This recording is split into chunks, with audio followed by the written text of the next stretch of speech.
Okay, guys. So, welcome to another video where we are going to discuss a new strategy.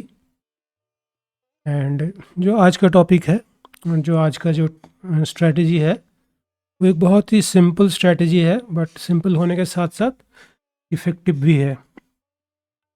अभी जो beginner traders हैं, उनके लिए ये स्ट्रैटेजी काफ़ी अच्छा हो सकता है। तो बट शुरू करने से पहले I will give you time to just go through this chart. इसको एक बार देख लीजिए, चार्ट को, वीडियो पॉज कर दीजिए। 11 मार्च 2024 का चार्ट है आरबीएल बैंक का। अभी चार्ट देख के आपको क्या लग रहा है और क्या आपके मन में पहले ही क्या आ रहा है, वो आप नोट कीजिए वीडियो को पॉज करके, क्योंकि अगर पॉज नहीं करेंगे बाद में मैं जब बताऊंगा तो जो मैक्सिमम बेनिफिट है वो शायद आपको ना मिले। तो बेटर ये है कि एक बार पॉज करके आप खुद का आपका क्या एनालिसिस है इस चार्ट के ऊपर, वो एक बार आप नोट कर लीजिए। तो हो गया है, तो यहाँ पे सबसे पहले हम मोटिवेशन डिस्कस कर लेते हैं, यानी कि हम क्यों इस स्ट्रैटेजी को इतना इंपॉर्टेंस दे रहे हैं। First of all, it is a scalable and repeatable pattern. तो इसको किसी भी एसेट क्लास में, इंडेक्स फ्यूचर में या स्टॉक्स में या फिर ऑप्शंस में, कहीं पे भी जहाँ पे भी कैंडल स्टिक चार्ट्स बन रहे होते हैं, तो वहाँ पे हम लोग इसको यूज़ कर सकते हैं। Then point number 2 is request zero thinking. इसमें कोई ज़्यादा सोचने की ज़रूरत नहीं है। एज़ पर रूल हम चलेंगे, 100% रूल बेस्ड है। जो अगर रूल के हिसाब से है तो हम ट्रेड लेंगे, नहीं तो नहीं लेंगे। कोई भी सब्जेक्टिविटी इसमें ऑलमोस्ट नहीं है। फोर्थ पॉइंट बहुत इंपॉर्टेंट है, use of only one time frame, यानी कि यहाँ पे हम लोग कोई हायर टाइम फ्रेम या लोअर टाइम फ्रेम या इंटरमीडिएट टाइम फ्रेम इस टाइप की बातें नहीं कर रहे हैं। टोटल एनालिसिस और टोटल जो रूल्स हैं that is based on 15 minutes time frame. तो इसमें कोई टाइम फ्रेम चेंज नहीं हो रहा है, तो which is a good thing for beginners. And then the fifth point is very few moving parts. That means इसमें कोई 25 चीज़ें एक साथ देखने की ज़रूरत नहीं है। एक 2-3 पॉइंट है, उसको अगर सेटिस्फाई करता है ये, तो देन हमें ट्रेड लेना है, अदरवाइज ले लेना है। तो कोई उसमें हैंकी पेंकी या जजमेंटल चीज़ें है नहीं इस स्ट्रैटेजी के अंदर। सो हैविंग सेड दैट, इसको डिस्कस कर लेते हैं strategy rule wise. So these are the rules 1 2 3 4 करके मैं एक के बाद दूसरे बताते जाऊँगा, प्लीज़ इसको नोट कीजिए। First rule is the previous day should be a ranging day. Meaning क्या है? मीनिंग ये है कि जो प्रीवियस डे का रेंज है, यानी कि फ्रॉम हाई टू लो, ये कोई ट्रेंडिंग मॉडल नहीं होना चाहिए, यानी कि एक कंसोलिडेशन टाइप का होना चाहिए। तो इसको कैसे जानेंगे ये कंसोलिडेशन है या रेंज है? एक तो तरीका ये है कि आप वैसे ही देख के पता चल सकता है, और अगर उसको ऑब्जेक्टिवली डिटरमाइन करना है तो एक तरीका ये है कि the range, that means the high minus the low, should be less than और equal to 50% of ATR। ATR is average true range. Range मतलब हाई टू लो, ये जो वैल्यू है high minus low, if that is less than और equal to 50% of ATR, then हम कह सकते हैं कि ये एक रेंजिंग मार्केट है। अदरवाइज इसको हम वैसे देख के भी बता सकते हैं कि रेंजिंग है या नहीं है। अगर ट्रेंडिंग है तो naturally higher high higher low या फिर लोअर हाई और लोअर लो बना के जाएगा। यहाँ पे इस टाइप का कुछ देखने को नहीं मिल रहा है, तो that means it's a ranging market. So this is the point number 1, rule number 1। What is the next rule? Next rule is जो फर्स्ट कैंडल है 15 मिनट्स का। अगेन रिमेंबर, इसमें हम टोटल जो एनालिसिस है 15 मिनट्स टाइम फ्रेम पे कर रहे हैं, कोई भी टाइम फ्रेम शिफ्ट नहीं है इसमें। तो जो फर्स्ट 15 मिनट्स कैंडल है that should close below the previous day low. If it is a bearish setup, then ये प्रीवियस डे लो के नीचे क्लोज होता है। Again if it is a bullish setup, in that case जो previous day high है उसके ऊपर close होगा, which is not shown here. यहाँ पे हम बियरिश जो सेटअप है वहीं उसी को दिखाया है, तो उसके नीचे क्लोज होना चाहिए, which is the second condition. What is the third condition? Third condition is the next candle. That means जो सेकेंड कैंडल है डे का, 15 मिनट्स चार्ट के ऊपर ही जो सेकेंड कैंडल है डे का, that should be color change candle. That means if it is the first candle, if the first candle is a bearish candle, then the second candle should be a bullish candle. ठीक है, and taking support or resistance at the previous day high and low. That means if it is a bearish case, जैसे कि इस case में है bearish है, तो ये जो second candle है it should take use the previous day low as the resistance, जैसे कि यहाँ पे किया है. और if it is a bullish scenario, then the second candle should be a bearish candle which would take a support in the previous day high. previous day high पे जो second candle है वो एक bearish कैंडल होगा और वो previous day high पे support लेगा. अभी सपोर्ट लेने का क्या मतलब होता है या रेजिस्टेंस का क्या मतलब होता है, देखिए यहाँ पे जो पर्टिकुलर इस केस में जो दिखाया है सेकंड कैंडल है वो इस प्रीवियस डे लो को भेद करके अंदर चला गया है. इसका मतलब ये नहीं कि इसको ये वायलेट कर दिया है, अभी हमें वेट करना पड़ेगा. तो एक सिचुएशन ऐसा हो सकता है, एक सिचुएशन हो सकता है बिल्कुल प्रीवियस डे लो के ऊपर ही टच करे जाके, ऐसा हो सकता है.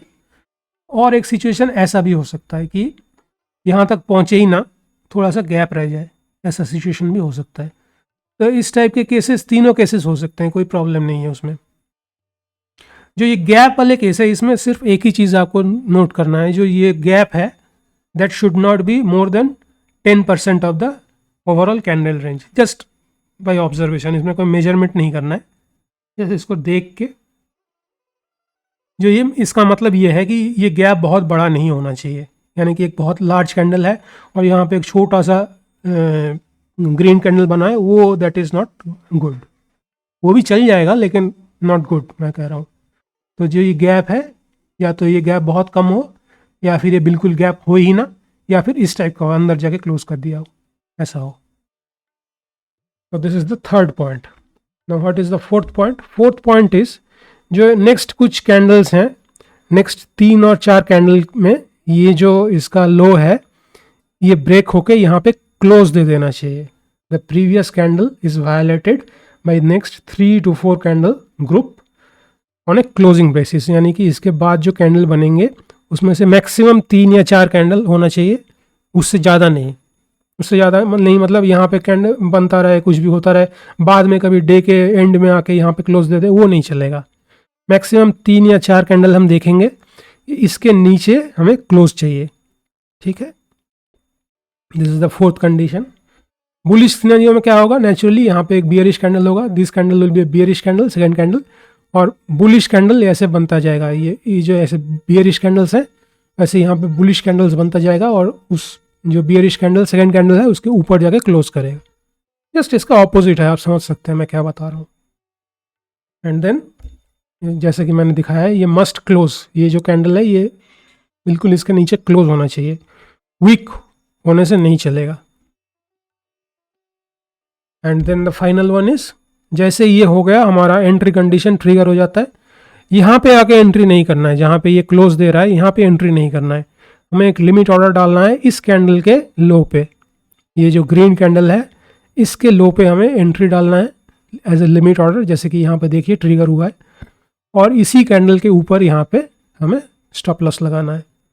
और नॉर्मली इसको हम वेट कर सकते हैं डे क्लोज तक, या फिर हमें 2:1 या 3:1 मिल रहा है तो हम निकल सकते हैं. And this is called the risk candle, यानी कि इस कैंडल का जो ओवरऑल रेंज है इसी को हम रिस्क मान के चल रहे हैं. इसी के नीचे लो पे हम एंट्री कर रहे हैं और इसके ऊपर हम अगर पहुंचता है तो स्टॉप लॉस लगा के निकल रहे हैं. So this becomes the risk candle. ठीक है, तो आई होप आपको समझ में आया होगा ये स्ट्रेटेजी अच्छी तरह से. तो अगर आया है तो हम कुछ एग्जांपल्स डिस्कस कर लेते हैं. यहाँ पे मैंने पीपीटी के ऊपर ही ट्रेडिंग व्यू से कॉपी करके चार्ट लगाया है. आप इस पर्टिकुलर डेट में जाके इन सब चार्ट्स को स्टडी कर सकते हैं. That is the purpose of mine for not showing the charts on trading view itself. मैंने यहाँ पे सिर्फ पीपीटी में इसीलिए दिखाया है कि इस डेट को आप नोट करें और ये एसेट का नेम, स्क्रिप्ट का नाम नोट करें और उसी डेट पे जाके फिर अपने आप में स्टडी करें. बट यहाँ पे देख सकते हैं जैसे कि ये एक रेंजिंग डे था, इसके नीचे देखिए यहाँ पे कैंडल क्लोज दिया है. नेक्स्ट कैंडल देखिए यहाँ पे एक बुलिश कैंडल है, यानी कि कलर चेंज कैंडल है। उसके बाद 1 2 सेकेंड कैंडल में ही इसका लो ब्रेक हो गया है और क्लोज भी दे दिया है। तो एग्जैक्टली यहाँ पे हम लोग एंट्री नहीं कर रहे हैं, थोड़ा सा वेट कर रहे हैं इसको जाके इसके जो लो है यहाँ तक पहुँचने का। जैसे आप देख पा रहे हैं बिल्कुल यहाँ पे पहुँचा नहीं है, लगभग पहुँचा है, जैसे कि ठीक है यहाँ से भी एंट्री ले सकते हैं। यहाँ से एंट्री लेंगे, स्टॉप लॉस रखेंगे यहाँ पे और देखिए यहाँ पे नीचे तक आ सकता है ये।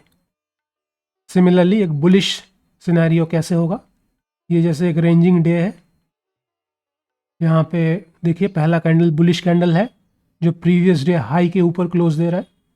नेक्स्ट कैंडल एक बियरिश कैंडल है, देखिए यहाँ पे एक गैप है छोटा सा, लेकिन ये गैप बहुत ज़्यादा बड़ा नहीं है, जैसे कि मैं बोल रहा था 10% शायद ना हो, लेकिन छोटा सा ही गैप है। जो नेक्स्ट कैंडल है इमीडिएटली आफ्टर दिस, जो नेक्स्ट कैंडल है यहाँ पे इसके ऊपर क्लोज दे दिया है, तो इसका मतलब हमारा एंट्री कंडीशन ट्रिगर हो जाता है। हम एंट्री कहाँ करेंगे, इस जो ये जो ब्लैक कलर का कैंडल है इसके हाई पे एंट्री करेंगे। जैसे यहाँ पे एंट्री ट्रिगर हो गया है हमारा, यहाँ पे स्टॉप लॉस है इसके नीचे। टारगेट हमें एज पर रूल डे के एंड तक हम वेट कर सकते हैं, बट अगर करेंगे तो यहाँ पे देखिए ब्रेक इवन पे क्लोज होता है, अदरवाइज आप यहाँ पे भी निकल सकते हैं, जैसी आपकी मर्जी। तो ये this is the chart of 3rd January and the script name is rail Vikas Nigam. Next example है ICICI बैंक का, देख सकते हैं यहाँ पे एक रेंजिंग डे है, पहला कैंडल बुलिश कैंडल है, next candle is a bearish candle, then immediately ये 3rd कैंडल है वही इसका जो हाई है इसको ब्रेक कर देता है और ऊपर क्लोज भी दे देता है। और जो 4th कैंडल है वही आके फिर से इसकी जो हाई है यहाँ पे, ये ब्लैक कैंडल का जो हाई है इसको टच करता है और वहीं पे हमारा एंट्री है। स्टॉप लॉस जस्ट इसके नीचे है, जस्ट इसके नीचे है, जैसे कि आप देख पा रहे हैं। और मूवमेंट तो आप देख ही रहे हैं, यहाँ पे एंड तक भी वेट कर सकते थे यहाँ पे, या फिर इतना बड़ा मूव है तो आप निकल भी सकते हैं यहाँ पे। Next example is state bank of India 3rd जून। तो कैसा हुआ यहाँ पे देखिए, ये रेंजिंग डे है, अगला कैंडल अगले दिन का जो फर्स्ट कैंडल है that is 15 minutes bullish candle, next candle है ये बियरिश कैंडल है। 3rd candle immediately 3rd candle ही इसकी जो हाई को ब्रेक कर देता है। तो अभी हम क्या करेंगे, जो इसकी जो हाई है वहाँ तक आने का वेट करेंगे लिमिट ऑर्डर डालने का, बट अनफॉर्चुनेटली देखिए यहाँ पे कोई कैंडल आया नहीं है, इसलिए हम यहाँ पे एंट्री नहीं ले पाएंगे as per rule. Therefore the entry is not given to us, तो हम इसमें कुछ कर नहीं सकते हैं। इन सब चीज़ों के ऊपर से ट्रेड लेने का नहीं गए, मतलब हम कोशिश करेंगे हमेशा इसकी जो हाई है ब्लैक कैंडल की जो हाई है वहीं से अपना लिमिट ऑर्डर प्लेस करने का, और इसके नीचे रहेगा stop loss. This is the risk candle.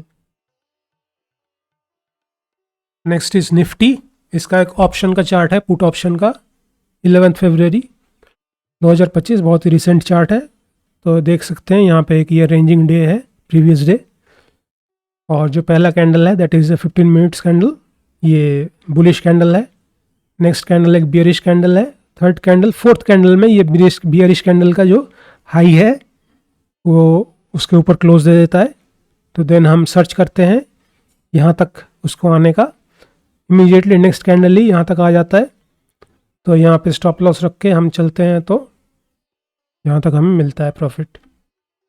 Next is Zomato, यहाँ पे एक रेंजिंग डे है, नेक्स्ट डे में पहला कैंडल बुलिश कैंडल है, then second candle bearish candle है, 3rd और 4th कैंडल में इसकी हाई ब्रेक होता है और क्लोज भी हो जाता है। ऑलवेज रिमेंबर, फिर से मैं कह रहा हूँ, इसकी हाई ब्रेक होने से नहीं होगा, इसके ऊपर जाके क्लोज होगा, या फिर बियरिश केस में इसके नीचे जाके क्लोज होगा। वेट करेंगे यहाँ तक आने का, जैसे देखिए ये 5th 6th 7th कैंडल में यहाँ तक आ गया है इसकी हाई तक, तो यहाँ से एंट्री लेंगे, यहाँ तक जा सकते हैं। तो ये सब 6 एग्जांपल मैंने आपको दिखाया, 1 2 3 4 5 6। तो ये 6 के 6 एग्जांपल आप दोबारा से स्टडी कीजिए ट्रेडिंग व्यू खोल के, और इसके अलावा भी इसको स्टडी कीजिए, बैक टेस्ट कीजिए। तो जैसे कि मैंने आपको कहा, इसको आप स्टॉक्स में भी यूज़ कर सकते हैं, इंडेक्स फ्यूचर्स में भी यूज़ कर सकते हैं, और इवन ऑप्शन में भी यूज़ कर सकते हैं, ऑप्शन बाइंग में भी यूज़ कर सकते हैं। So that's it for now. Hope आपको समझ में आया होगा स्ट्रैटेजी. अगर कोई भी कंफ्यूजन है तो use the comment section two let me know, and let us meet in the next video. Until then, goodbye and thank you for watching this video.